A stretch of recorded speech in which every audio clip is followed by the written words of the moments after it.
வணக்கம் மக்களே, எல்லாரும் எப்படி இருக்கீங்க? நல்லா இருக்கீங்கன்னு நம்புகிறேன். இன்னைக்கு நம்ம எதை பற்றி பார்க்க போகிறோம்னா, பஞ்சமி திதியில் வாராகியை வழிபாடு செஞ்சால் என்ன நல்லது நடக்கும் அப்படிங்கிறத பற்றி பார்க்க போகிறோம். வாங்க வீடியோக்குள்ளே போகலாம். பொதுவாக ஒவ்வொரு தெய்வங்களுக்கும் ஒவ்வொரு திதியில் வழிபாடு செய்யும் போது அந்த தெய்வத்தோட அனுகிரகம் முழுசாக கிடைக்கும். இப்போது விநாயகர் எடுத்துக்கிட்டிங்கன்னா, அவருக்கு சதுர்த்தி திதியில் நம்ம பூஜை செய்யும் போது அவரோட முழு பலன்களுமே நமக்கு கிடைக்கும்.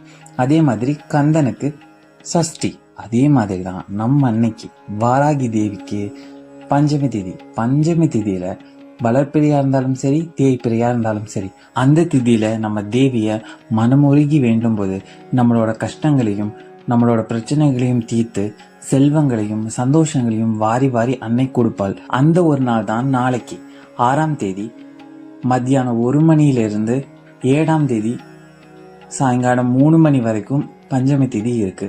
வழிபாடு செய்யணும்னு நினைக்கிறவங்க 6ஆம் தேதி மாலையே வழிபாடு செய்யலாம்.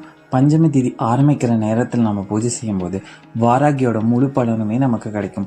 அன்னையோட கருணையும் நமக்கு கிடைக்கும். வாராகி தேவியை எப்படி வழிபாடு பண்ணணும் அப்படிங்கிறத பற்றி நான் போன வீடியோவிலேயே சொல்லியிருக்கேன். அதை பார்க்காதவங்களுக்கு நான் சிம்பிளாக சொல்கிறேன். சிலை வச்சிருக்கிறவங்க அன்னையின் சிலைக்கு பஞ்சமி திதியில் அபிஷேகம் செஞ்சு ஆராதனை செஞ்சு வழிபாடு செய்யலாம். சிலை இல்லைங்க, படம் தான் இருக்குது அப்படின்னா படத்தை தொடச்சி சந்தன குங்குமம் பொட்டு வச்சு மலர்கள் வச்சு அம்மனுக்கு ஆராதனை செய்யலாம். ரெண்டுமே இல்லை அப்படின்னு சொல்றவங்க ஒரு தீபத்தை வாராகி அம்மனை வழிபாடு பண்றதுக்குன்னே வாங்கி வைங்க.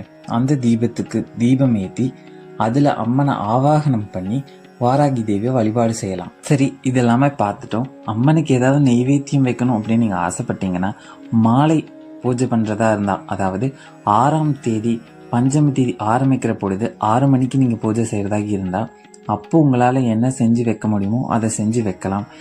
முடியாதவங்களுக்கு எளிமையாக ஒன்று சொல்கிறாங்க. எல்லால செஞ்ச ஒரு விஷயம்னா எள்ளுரண்டை. அதை அம்மனுக்கு நம்ம படைக்கும் போது வாராகி தேவியோட கருணை நமக்கு கிடைக்கும்.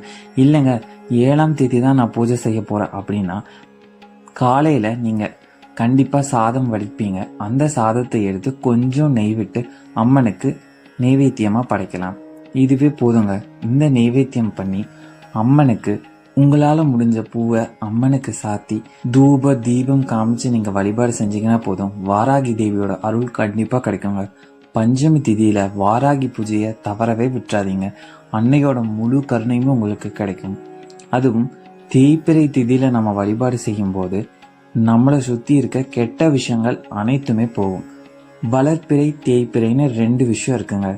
இப்போ நிலா எப்படி பௌர்ணமியிலிருந்து அமாவாசைக்கு தேஞ்சிட்டே வருதோ அந்த நேரத்தில் வர திதிகளில் நம்ம செய்கிற பூஜைகள் அனைத்துமே நம்மளை சுற்றி இருக்க கெட்ட விஷயங்களை போக்கும்.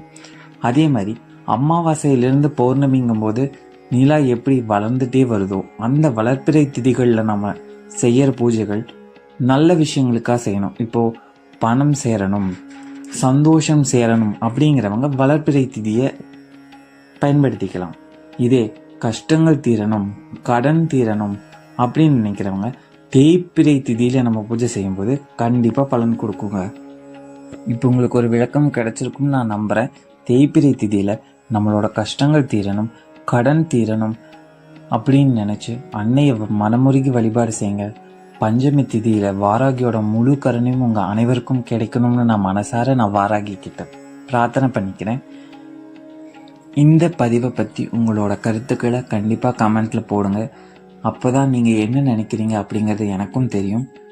அதை வச்சு தான் இன்னும் நான் என்ன மாதிரியான விஷயங்களை உங்களுக்கு சொல்லணும் அப்படிங்கிறத பற்றி என்னால் புரிஞ்சுக்க முடியும். கண்டிப்பாக கமெண்ட் பண்ண மறந்துடாதீங்க. நாளைக்கு இதே மாதிரி ஒரு நல்ல பதிவில் உங்கள் அனைவரையும் சந்திக்கிறேன். நன்றி, வணக்கம்.